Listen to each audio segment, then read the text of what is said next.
विश्वानि देवः सवितर्दुरितानि परासुव यद्भद्रं तन्न आसुव। ॐ शान्तिः शान्तिः शान्तिः। ॐ श्री परमात्मने नमः। ॐ श्री गुरुभ्यो नमः। ॐ सर्वेभ्यो नमः। ओम। वैदिक संस्कृति में आप सभी का स्वागत है। वैदिक संस्कृति हमारी अपनी संस्कृति और बड़े गौरव की बात है कि जिस देश में और जिस काल में हम सब उत्पन्न हुए हैं, एक महान, एक अमृत काल, एक अमृत बेला, ऐसा एक समय चल रहा है जिसमें हम अपने समस्त जो भी निर्देशित कर्म है, जो नियत कर्म है, उनका अनुपालन हम कर सकते हैं। तो हम चर्चा कर रहे हैं अग्निहोत्र के मंत्रों के विषय में, जो हमारे वैदिक ऋषियों ने एक विधा प्रतिपादित की है और धीरे धीरे उसमें संशोधन होते होते वो हमारे सामने उपस्थित है। जिस प्रक्रिया का पालन भगवान श्री राम, भगवान लक्ष्मण, भगवान कृष्ण, भगवान भग ऐश्वर्य से बनाए, जो ऐश्वर्य संपन्न है, शक्ति संपन्न है, जिनके जीवन में सद्गुणों का आधान है, ऐसे सभी महापुरुष जो दिव्य गुणों से युक्त हैं, ईश्वरीय गुणों से युक्त हैं, ईश्वर के गुणों की अनुपालना करने के पश्चात उनके जीवन में उन गुणों का आधान हो जाता है, उनको भगवान कहते हैं। तो ऐसे समस्त महापुरुष हमारे माता पिता, पूर्वज, जो अत्यंत सात्विकता से अपने जीवन को जीते हैं, जिन्होंने अपने जीवन को यज्ञीय बनाया है, समाज कल्याण के कार्यों में लगाया है, वो सभी माता पिता भी धन्य है, वो भी भगवान की श्रेणी में। पहले भगवान तो अपने घर में ही होते हैं, माता पिता के रूप में, बुजुर्गों के रूप में, वो सभी हमारा कल्याण करने के लिए तत्पर होते हैं। गुरु आचार्य सभी इसी श्रेणी में आते हैं। तो विषय आया कि जब एक ऐसी व्यवस्था बना दी गई है कि उस परम पिता परमेश्वर, जिसने समस्त ऐश्वर्यों को बनाया है, जिसको भगवान कहना उसकी संज्ञा मात्र नहीं है, कि मनुष्य को तो इसलिए कहते हैं क्योंकि सिमिलैरिटी थोड़ी देख लेते हैं कि भगवान के गुणों से सादृश्यता हो गई, तो इसलिए कह दिया, उनका मनोबल बढ़ाने के लिए कह देते हैं। और उनका तो मनोबल क्या बढ़ाना, वो तो अच्छे कार्य कर ही रहे हैं, हम स्वयं प्रेरित हों कि हम भी ऐसे कर्म करें, इससे हमें प्रेरणा मिलती है, इसलिए भी बोल देते हैं। कुछ माता पिता अपने बच्चों के नाम रखते हैं ना, किसी का नाम विष्णु रखते हैं, किसी का नाम शिव रखते हैं, किसी का नाम राम रखते हैं, कृष्ण रखते हैं। क्यों रखते हैं? ताकि प्रेरणा मिले, बोलने वाले को भी प्रेरणा मिले, सुनने वाले को भी प्रेरणा मिले, और जिसके लिए वो संबोधन किया जा रहा है वो अत्यंत प्रेरित रहे कि मेरा नाम मेरे ऋषियों के नाम पर है। और जब मेरा नाम मेरे ऋषियों के नाम पर है तो मुझे अपने ऋषियों की तरह ही कर्म करने हैं। ऋषि जो श्रेष्ठ होते हैं वो ऋषि, जो वीर होते हैं वो ऋषि। वीर का तात्पर्य केवल शारीरिक बल से ही नहीं है, मानसिक बल, आध्यात्मिक बल, ज्ञान का बल, बुद्धि का बल, वैराग्य का बल, शम दम, शांति, आर्जवम, ये सब बल है। ज्ञानम, विज्ञानम, आस्तिक्यम, ये बल है, सात्विक बल है। इन आधारों पर जिसको ब्राह्मण कहा जाता है, जो ब्रह्म के विषय में लगे रहते हैं, ब्रह्म यानी ज्ञान, जो वेद के आधार पर लगे थे। और इसका भी निर्धारण कैसे करते हैं? इसका निर्धारण होता है स्वभाव से उत्पन्न गुणों के आधार पर। कितनी विशेष बात बताई है, जन्म के आधार पर नहीं, स्वभाव से उत्पन्न गुणों के आधार पर इसका निर्धारण होता है कि आप किस वर्ण में जाएंगे। ऐसी हमारी संस्कृति, ऐसी हमारी परंपरा, ऐसे हमारे ऋषि जो सदैव ज्ञान में रमण करने वाले हैं। उन्होंने एक ऐसी विधा दी हमें, वेदों की विधा, जो देवों को तृप्त करती है। अग्निहोत्र की विधा जो हमारे भीतर संकल्प की अग्नि को प्रज्वलित करती है। ओम अग्नि मेड़े पुरोहितम, अग्नि मेड़े, कि हमारे अंदर संकल्प की अग्नि सदैव प्रज्वलित रहे। ऐसा ओम भूरग्नये प्राणाय स्वाहा इदम अग्नये प्राणाय इदं नमः। क्या भूरग्नये प्राणाय, भू जैसे गायत्री मंत्र की व्याख्या में भी हमने देखा, भू जो प्राणों से प्यारा है। ये शब्द इतना आनंदित कर देता है जब गायत्री मंत्र करते हैं। गायत्री मंत्र का जाप करना, इसका अपना विशेष प्रभाव है। और अर्थ के साथ भी जाप कर लें तो क्या कहना, अच्छी बात है। आप जाप करें, लगातार जाप करें, ये भी है। तस्य वाचकः प्रणवः, वहां पर सीधे जाप की बात आई, आप जाप करें। और तज्जपस तदर्थ भावनम, यहां भी जो दो बात है कि तस्य वाचक, उस परमपिता परमात्मा का जो वाचक नाम है जिससे उसको कहा जाए, वो प्रणव है, ओंकार की उपासना है। और कहा तज्जपस, उसका जब जप करते हैं तो कैसी हो जाती है, दो प्रकार से अर्थ करते हैं। तज्जपस, जब उसका जप करते हैं, तदर्थ भावनम, वैसी भावना भी हो जाती है। और एक बात आती है कि अर्थपूर्वक भी जप कर सकते हैं। तो यदि परमात्मा की भावना से जप किया जा रहा है तो वो भी एक विषय है। परम श्रद्धेय श्री गुरुदेव बताते हैं कि एक बार ओम ऐसा उच्चारण करें और शांत बैठ जाएं, उस अर्थ में खो जाएं, आनंद में खो जाएं, उस ईश्वरीय आनंद में। और एक विधि है कि आप जाप करते रहें। ओम भूर्भुवस्सुवः तत्सवितुर्वरेण्यं भर्गो देवस्य धीमहि धियो यो नः प्रचोदयात्। ओम भूर्भुवस्सुवः तत्सवितुर्वरेण्यं भर्गो देवस्य धीमहि धियो यो नः प्रचोदयात्। ओम भूर्भुवस्सुवः तत्सवितुर्वरेण्यं, नॉन स्टॉप, लगातार रिदम के साथ, कोई अन्य विचार मस्तिष्क में प्रवेश ही न कर पाए। प्रारंभ की स्थिति में साधकों के लिए अत्यंत आवश्यक है, अभ्यास किया जा सकता है। और जैसे जैसे साधना में प्रगाढ़ता आती जाए तो जाप से ही उसके अर्थ का भास होने लगता है, वही अर्थ प्रतिभासित होने लगता है। और जैसे जैसे स्थिति उन्नत से उन्नततर हो जाती है, उन्नततम हो जाती है, वैसे वैसे उस परमात्मा का प्रकाश, वो अर्थ हमें प्रत्यक्ष होने लगता है। और ऋषियों को कहा है वो मंत्र दृष्टा हो जाते हैं, उस मंत्र का साक्षात कर लेते हैं, उस मंत्र में बताई गई बातों को जीवन में आचरण में उतार लेते हैं, उनके व्यवहार में परिलक्षित हो जाती है वो सारी बातें। ओम भू, कितना सुंदर अर्थ है। भगवान प्राणों से प्यारे हैं, प्राणों से प्यारे हैं, अर्थात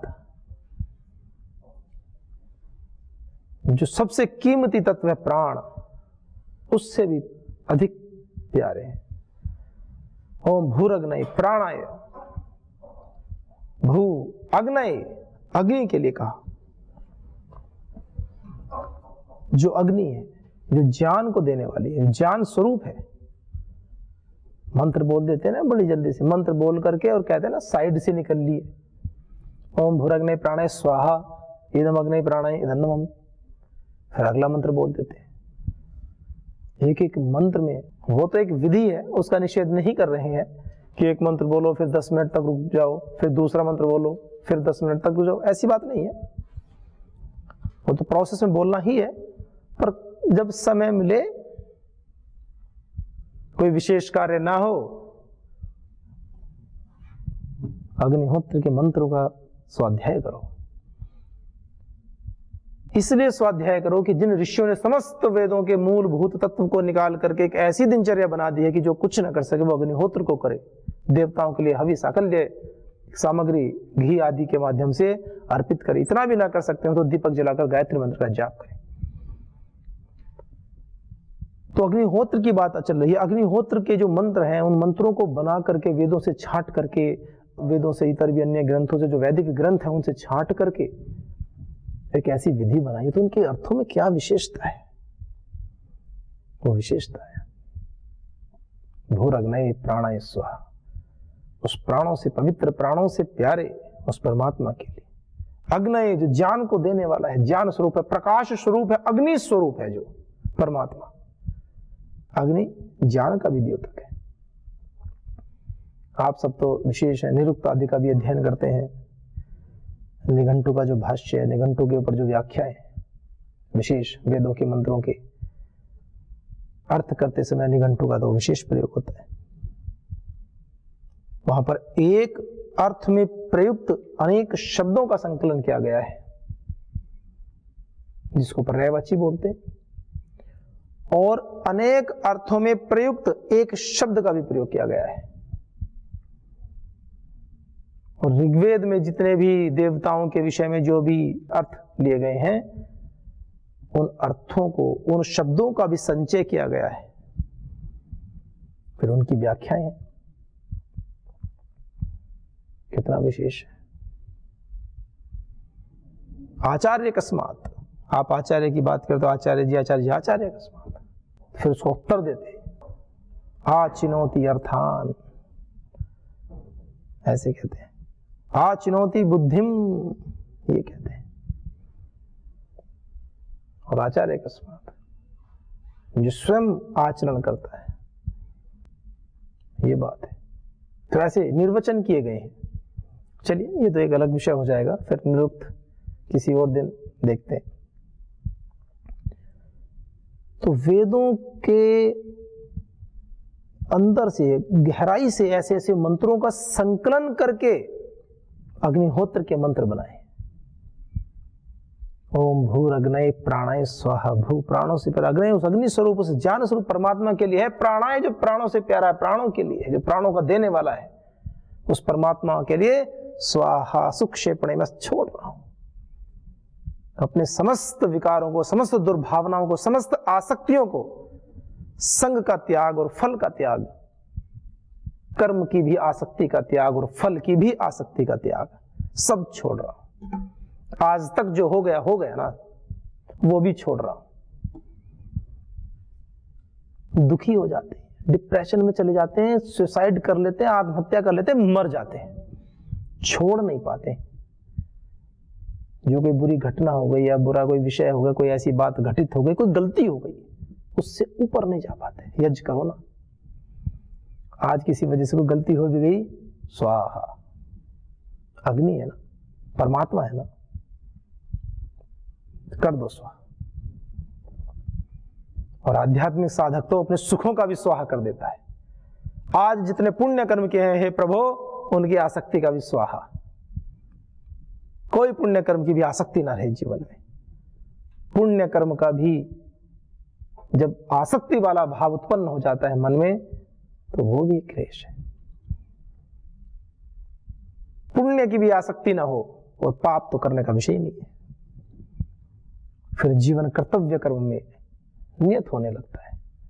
फिर कर्तव्य भावना से कर्म होते हैं कि बस ये हमें करना है। आगे का प्रश्न समाप्त। हमारी प्रशंसा होगी, हमें इनाम मिलेगा, हमें पारितोषिक मिलेगा, वो विषय ही समाप्त। कर्म करते ही आपने आनंद ले लिया, बस ये कर्म मेरे प्रभु के लिए है, उसमें जो आनंद है। फिर कर्म करने के बाद समाप्ति होने पर उस किए गए कर्म से, कृत कर्म से फल लेने की आकांक्षा समाप्त। इसलिए कहा ओम भूरग्नये प्राणाय स्वाहा, कर दो जीवन में जितना भी है। शुभ का स्वाहा करना बड़ा मुश्किल होता है, सुनने में तो बात ऐसे लगेगी। अशुभ का स्वाहा तो सब कर देते हैं, शुभ का स्वाहा करना बड़ा कठिन है। लेकिन शास्त्र तो इस ओर प्रेरित करते हैं। शुभ का स्वाहा ना भी कर पाओ, अशुभ का तो अवश्य कर देना चाहिए। और जब आपके जीवन में सदैव शुभ ही होता रहेगा, शुभ ही होता रहेगा, तो एक दिन वो भी आएगा कि जब शुभ की आसक्ति से आप रहित हो जाओगे और आपके जीवन से, आपसे जो भी कर्म होगा वो शुभ ही शुभ होगा, अशुभ होगा ही नहीं। और जब कर्म सहज हो जाते हैं, जब शुभ कर्म इतने सहज हो जाते हैं, इतने सहज हो जाते हैं, तो वो शुभ कर्म आपको बांधते नहीं है, वो एक सहज प्रवाह हो जाता है और आप धीरे धीरे उन शुभ कर्मों से भी छूट जाते हो। कर्मों से छूटना मतलब कर्म करना बंद करना नहीं है। कर्म तो आपसे शुभ ही होंगे, फिर अशुभ का तो प्रश्न ही नहीं होगा, लेकिन आपको शुभ कर्म करने के लिए विचार या चिंतन नहीं करना पड़ेगा, क्योंकि आपका स्वरूप स्वतः ही शुभ स्वरूप हो जाएगा। जैसे कोयल का स्वरूप है, उसकी वाणी मीठी है, उसका स्वरूप बन गया मीठी वाणी। अब वो बोलेगी तो मीठा ही बोलेगी, वो स्वरूप बन गया। उसको सोचना नहीं पड़ेगा कि मुझे मीठा बोलना है, अब मैं मीठा बोलूं। मनुष्य को तो बहुत सोचना पड़ता है। वो एक उदाहरण के लिए आप कह सकते हैं कोयल के पास तो दूसरा ऑप्शन ही नहीं है। उदाहरण तो एक अंश में दिए जाते हैं समझने के लिए। मनुष्य को ही समझा सकते हैं, कोयल को तो समझा नहीं सकते ना। कि कोयल तो मीठा बोले, चाहे कौवा कर्कश बोले, भोग योनि है, कर्म तो उनके बनते नहीं है, वो तो कर्म के फल को भोग रहे हैं। मनुष्य कर्म के फल को भोगने के साथ साथ नित्य नूतन नवीन कर्म का सृजन करने की सामर्थ्य भी रखता है, और ऐसी सामर्थ्य परमात्मा ने केवल मनुष्य को दी है। मनुष्य स्वयं को मनुष्य मानना नहीं चाहता, यह बड़ी समस्या। मनुष्य का सबसे बड़ा दुश्मन यदि कोई है तो वो स्वयं है। ये तो एक प्रपंच दिखता है समाज में कि ये इसने मुझे ऐसे कह दिया, ये मेरा दुश्मन, ये मुझसे द्वेष करता है, ये दुनिया मुझे जीने नहीं देती। दुनिया किसी को नहीं रोकती जीने से। सामर्थ्य उत्पन्न करो अपनी। एक वृक्ष, पीपल का वृक्ष, इतना बड़ा वट वृक्ष जैसा वृक्ष एक दीवार के ऊपर से उग जाता है। सामर्थ्य तो उत्पन्न करो अपनी। दीवार को फाड़ के अंदर तक जड़ें जमा लेता है, चट्टानों में से वृक्ष निकल जाते हैं, पहाड़ों पर इतनी वनस्पतियां उत्पन्न है। सामर्थ्य तो उत्पन्न करो साधना से। और ईश्वर के पथ पर चलने वाला पथिक कमजोर, कहते हैं ना, एक बड़ी सामान्य भाषा में कह रहा हूं, जिसका बाप इतना शक्तिशाली और उसका बच्चा डरता फिरे, ऐसे थोड़ी होता है। वो परमपिता परमात्मा इस चराचर जगत का जो बनाने वाला है, जो सृजन करने वाला है और उसका नाश करने वाला है।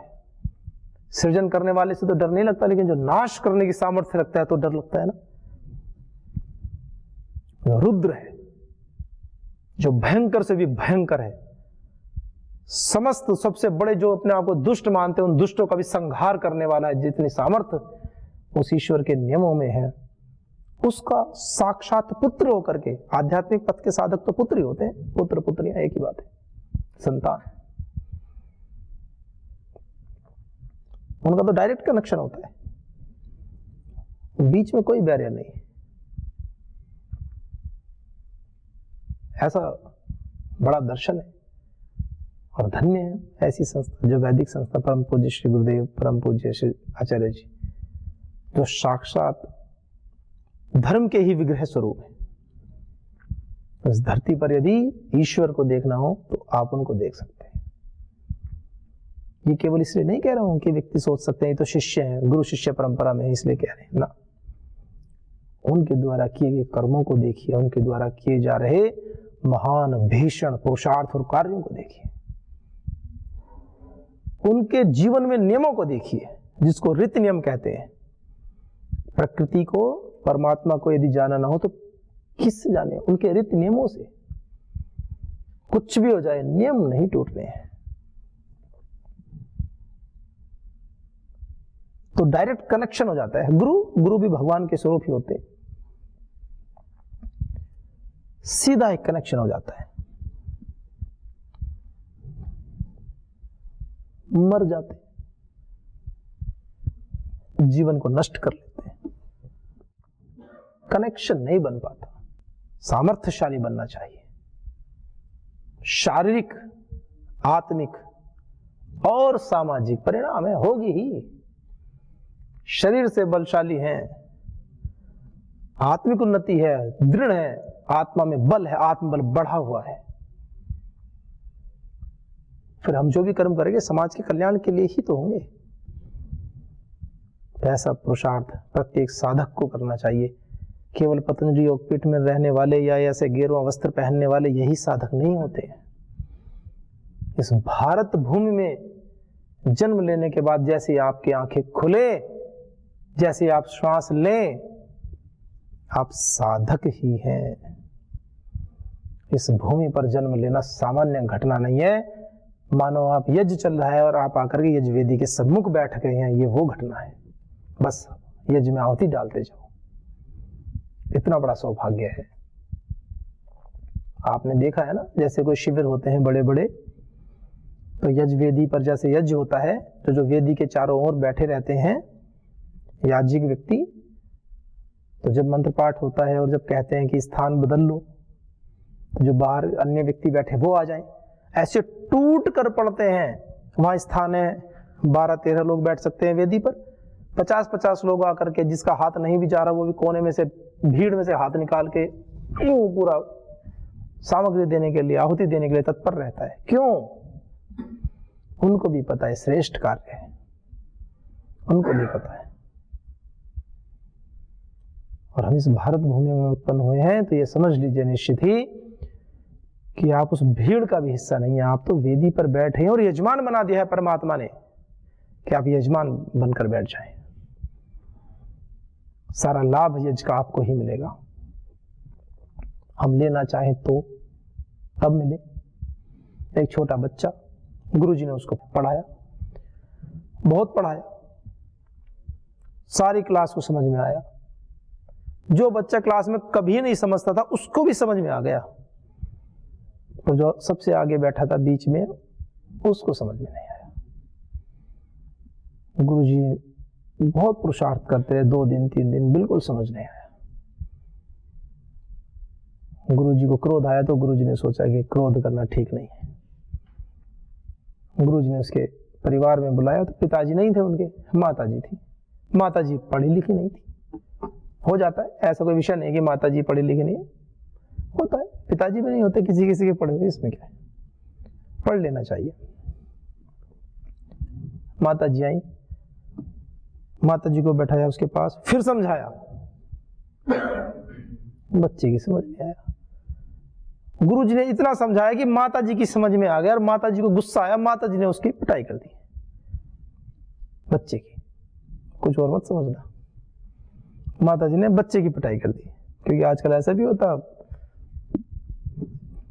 कुछ और कार्यक्रम भी कर देते हैं जाकर के कि नालायक, गुरुजी इतने अच्छे से समझा रहे हैं, मुझे जो आज तक कुछ समझ में ही नहीं आता था, मुझे समझ में आ गया, तेरी समझ में क्यों नहीं आ रहा है? तो बच्चा कहता है कि समझ में तो तब आए जब मैं समझना चाहूंगा। समझ में तो तब आए जब मैं समझना चाहूं, मैं ही नहीं चाहता समझना। और जो स्वयं समझना नहीं चाहता उसको दुनिया में कौन समझाए? अब हम आंख बंद करके स्वयं को देखें, कहीं ऐसा तो नहीं वो बच्चे हम ही बन रहे हो। सारे गुरु आचार्य, सब शास्त्र, सारी प्रकृति, सब हमें समझाने पे लगी हुई है कि समझ जाओ, समझ जाओ। हमारे सामने ही कोई शव यात्रा जा रही है, हमारे सामने ही नूतन सृष्टि का सृजन हो रहा है, किसी नवीन नव जीवन का आगाज हो रहा है। एक जीवन छोड़ रहा है, एक जीवन ग्रहण कर रहा है। सब कुछ तो प्रकृति हमें दिखा रही है, लेकिन मनुष्य ऐसी पट्टी बांध लेता है कि मृत्यु को भी मृत्यु नहीं दिखती है। ऐसा एक व्यक्ति जो अंतिम समय में है, उसको दिखा कि ये चला गया, अग्नि पर रखा गया, चिता में जलकर भस्म हो गया, बस वहां से जैसे ही मुड़ा फिर संसार में लिप्त हो गया और अपनी बारी का इंतजार करता है, भूल जाता है फिर सब चीज। ऐसी पट्टी बांधी आंखों पे अज्ञान की। अग्निहोत्र ये कह रहे हैं कि जीते जी संभल जाओ, कुछ तो कर लो अपने जीवन के लिए। सारे वेद ना पढ़ सकते हो, सब कुछ ना कर सकते हो, तो सामान्य अग्निहोत्र कर ले। वैसे तो सुबह शाम करना चाहिए, एक टाइम तो कर ले। बहुत बिजी हैं, बहुत व्यस्त हैं, अपने जीवन को ऐसा बना लिया है कि हम व्यस्त हैं। 3 दिन में कर लो, 4 दिन में कर लो, और कुछ ना हो तो सप्ताह में 1 बार कर लो। कुछ तो करो, ना करने से कुछ तो अच्छा है, कुछ तो करो। और एक बात का विश्वास रखिए, जब आप समय निकालना चाहेंगे तो समय निकल जाएगा, क्योंकि आप भगवान के पथ पर चल रहे हैं। इस बात को सदैव याद रखें, सदैव याद रखें। मंत्र तो मंत्र है, समय निकल जाता है। ओम भूरग्नये प्राणाय स्वाहा इदम अग्नये प्राणाय इदं न ममा। ये सब उस प्राणों से प्यारे, उस अग्नि स्वरूप, उस ज्ञान स्वरूप, उस प्राण के देने वाले परमात्मा के लिए है ये आहुति। इदं न ममा, ये आहुति न नहीं है ममा, मेरे लिए, मेरे लिए नहीं है, मेरा कुछ नहीं है इसमें।